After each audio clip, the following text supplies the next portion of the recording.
नमस्कार। एक नई वीडियो में आप लोगों का बहुत बहुत स्वागत है। तो हम लोग पढ़ रहे हैं पाठ 7, जनजातियां, खानाबदोश और एक जगह बसे हुए समुदाय, जिसमें हमने पिछले कल किया था कि जनजातियां किसे कहते थे। तो उपमहाद्वीप में स्थित ऐसे समाज जो ब्राह्मण द्वारा निर्धारित किए गए नियम और कर्मकांडों को नहीं मानते थे, उन्हें जनजातियां कहा जाता रहा है। जैसा हम जानते हैं कि जो राज्य के राजा होते थे वो ब्राह्मण द्वारा जो निर्धारित किए गए नियम है, कर्मकांड है, उसी के आधार पे अपना शासन चलाते थे। लेकिन जनजातियां कुछ ऐसे समाज थे जो इन नियमों को बिल्कुल नहीं मानते थे और इन्हें क्या कहा गया? इन्हें जनजातियां नाम दिया गया। तो आज हम करेंगे कि हमारे जो भारत देश है उसमें कौन कौन सी जो जनजातियां हैं प्रमुख रूप से पाई जाती थी। ठीक है, यह पाई जाती हैं, जो अभी भी पाई जाती है। जैसा आप लोग अपनी स्क्रीन पे देख पा रहे हैं कि जनजातीय लोग भारत के लगभग हर क्षेत्र में पाए जाते थे। किसी भी एक जनजाति का इलाका और प्रभाव समय के साथ साथ बदलता रहता था। कुछ शक्तिशाली जनजातियों का बड़े इलाकों पर नियंत्रण था, जैसे पंजाब में खोखर जनजाति 13वीं और 14वीं सदी के दौरान बहुत प्रभावशाली थी। यहाँ बाद में गख्खर लोग ज़्यादा महत्वपूर्ण हो गए। उनके मुखिया कमाल खां गख्खर को बादशाह अकबर ने मनसबदार बनाया था। मुल्तान और सिंध में मुगलों द्वारा अधीन कर लिए जाने से पहले लंगा और अरघुन लोगों का प्रभुत्व अत्यंत विस्तृत था। उत्तर पश्चिम में एक और विशाल एवं शक्तिशाली जनजाति थी बलोच। ये आपने ध्यान में रखना है कि उत्तर पश्चिम में कौन सी जनजाति थी? बलोच जनजाति थी। ये लोग अलग अलग मुखियाओं वाले कई छोटे छोटे कुलों में बंटे हुए थे। पश्चिमी हिमालय में गद्दी गडरियों की जनजाति रहती थी। तो पश्चिम हिमालय में किसकी जनजाति रहती थी? गद्दी और गडरियों की जनजाति रहती थी। ठीक है, तो उत्तर पश्चिम में कौन सी जनजाति थी? बलोच जनजाति। और जो आपके पश्चिमी हिमालय है वहाँ गद्दी गडरियों की जनजाति रहती थी। ठीक है, उपमहाद्वीप के सुदूर उत्तर पूर्वी भाग पर भी नागा, अहोम और कई दूसरी जनजातियों का पूरी तरह प्रभुत्व था। मौजूदा बिहार और झारखंड के कई इलाकों में 12वीं सदी तक चेर सरदार शाहियों का उदय हो चुका था। तो ये जो चेर सरदार शाही है ये कहाँ पाए जाते थे? बिहार और झारखंड के कई इलाकों में पाए जाते थे। बादशाह अकबर के प्रसिद्ध सेनापति राजा मान सिंह ने 1551 में चेर लोगों पर हमला किया और उन्हें परास्त किया। उन्हें लूट कर अच्छा खासा माल इकट्ठा किया, लेकिन वे पूरी तरह अधीन नहीं बना पाए। औरंगजेब के समय में मुगल सेनाओं ने चेर लोगों के कई किलों पर कब्जा किया और इस जनजाति को अपने अधीनस्थ बना लिया। अधीनस्थ यानी अपने अंडर ले लिया इसको। ठीक है, इस क्षेत्र में रहने वाली महत्वपूर्ण जनजातियों में मुंडा और संताल थे, यद्यपि ये उड़ीसा और बंगाल में भी रहते थे।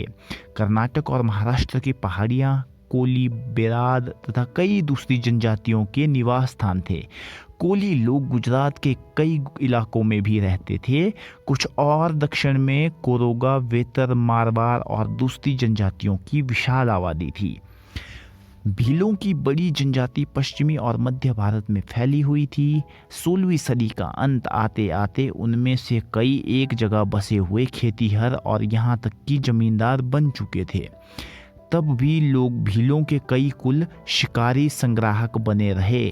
मौजूदा छत्तीसगढ़, मध्य प्रदेश, महाराष्ट्र और आंध्र प्रदेश में गोंड लोग बड़ी तादाद में फैले हैं। तो ये जो है हमारी कुछ प्रमुख जनजातियां रही है जो भारत में या तो पूर्व के समय में थी या उनका जो अस्तित्व है वो आज के समय में भी विद्यमान है। जैसा आप चित्र की मदद से देख सकते हैं, जैसा हमने पढ़ा कि जो जनजातियां हैं, कुछ जनजातियां जो है वो अभी भी शिकारी संग्राहक बने रहे। जैसे चित्र में दिखाया गया है कि जो भील लोग हैं वो रात में हिरन का शिकार कर रहे हैं। जैसा आप अपनी स्क्रीन पे देख सकते हैं, 3 लोग हैं, एक ने अपने कंधे पर हिरन को पकड़ा हुआ है और एक जो है तीर चला रहा है और किसका शिकार कर रहे हैं, वो हिरन का शिकार कर रहे हैं। इसका मतलब जो हमारी जनजातियाँ थी वो क्या थी, शिकारी संग्राहक थी, यानी अभी भी शिकार करती थी, अभी भी जो है विभिन्न पौधों की जो जड़ी बूटियां हैं या पौधों के जो कंदमूल वगैरह है उनको इकट्ठा करके अपना जीवन यापन इस तरह से कर रही थी। तो हमने कौन कौन सी जनजातियों के बारे में पढ़ा जो पूर्व के समय से अभी तक विद्यमान है। पंजाब में खोखर जनजाति, आपने बिल्कुल ध्यान रखना है कि पंजाब में कौन सी जनजाति का वर्चस्व था, खोखर जनजाति का वर्चस्व था 13वीं और 14वीं सदी के दौरान। उसके बाद उत्तर पश्चिम में एक शक्तिशाली जनजाति का उदय हुआ जिसका नाम बलोच था, ठीक है। और उत्तर पूर्वी भाग में नागा, अहोम और कई दूसरी जनजातियों का संपूर्ण प्रभुत्व था। उसके बाद चेर सरदारशाहियों का जो उदय है वो बिहार और झारखंड के इलाकों में हुआ, ठीक है। और उसके बाद मुंडा और संताल थे जो कि उड़ीसा और बंगाल में भी रहते थे, है ना। उसके बाद आपके विभिन्न जनजातियों में एक बहुत ही महत्वपूर्ण जाति भील जनजाति जो पश्चिमी और मध्य भारत में फैली हुई थी, ठीक है। तो जैसे ही 16वीं सदी का अंत आया तो उसमें से कई एक जगह बसे खेती हर या गांव के जमींदार बन चुके थे और कुछ भील अभी तक शिकारी संग्राहक बने रहे। मौजूदा छत्तीसगढ़ में, मध्य प्रदेश में, महाराष्ट्र में और आंध्र प्रदेश में गोंड लोग और गोंड जनजाति जो है कहाँ कहाँ है, छत्तीसगढ़, मध्य प्रदेश, महाराष्ट्र और आंध्र प्रदेश। तो इस तरह से आज का जो हमारी पार्ट है हम यहीं तक कवर करेंगे और अब जो आने वाला जो भाग है अब उसमें हम डिस्कस करेंगे इस पाठ पर आधारित कार्यपत्रक को। और आज के कार्यपत्रक में प्रश्न संख्या 1 है, उचित मिलान कीजिए। तो हमने अभी पढ़ा कि किस तरह से विभिन्न उपमहाद्वीप के विभिन्न हिस्सों में विभिन्न प्रकार की जनजातियाँ पाई जाती थी। तो उसी के आधार पे आपका ये प्रश्न है कि स्तंभ क का मिलान आपने स्तंभ ख के साथ करना है। तो पहले है पंजाब। तो पंजाब से संबंधित कौन सी जनजाति थी, खोखर, ठीक है।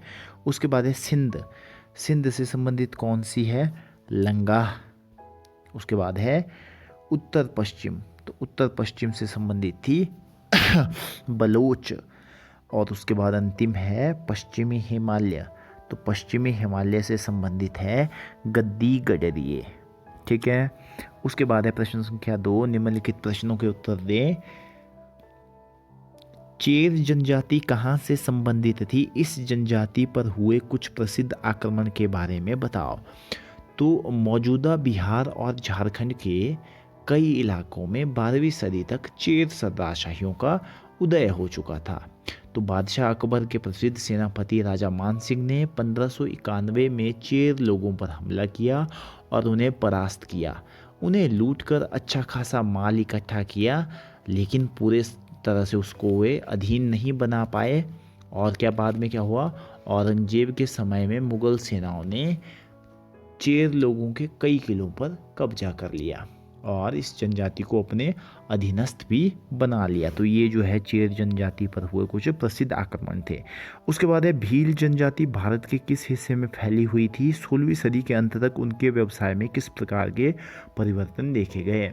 तो भीलों की बड़ी जो जनजाति है वो पश्चिमी और मध्य भारत में फैली हुई थी, लेकिन जो 16वीं सदी का अंत आते आते उनमें से कई एक जगह बसे हुए खेतीहर और कुछ जमींदार बन गए और कुछ जो है अभी भी शिकारी और संग्राहकी बने रहे। मौजूदा समय में ये जनजाति छत्तीसगढ़, मध्य प्रदेश, महाराष्ट्र और आंध्र प्रदेश के कुछ भागों में है और यहाँ पर गोंड लोग भी बड़ी तादाद में फैले हुए हैं, ठीक है। तो इस तरह से जो आज की वीडियो है ये यहीं समाप्त होती है। कल आपके साथ मुलाकात होगी एक नई वीडियो में। तब तक के लिए जय हिंद, जय हिमाचल।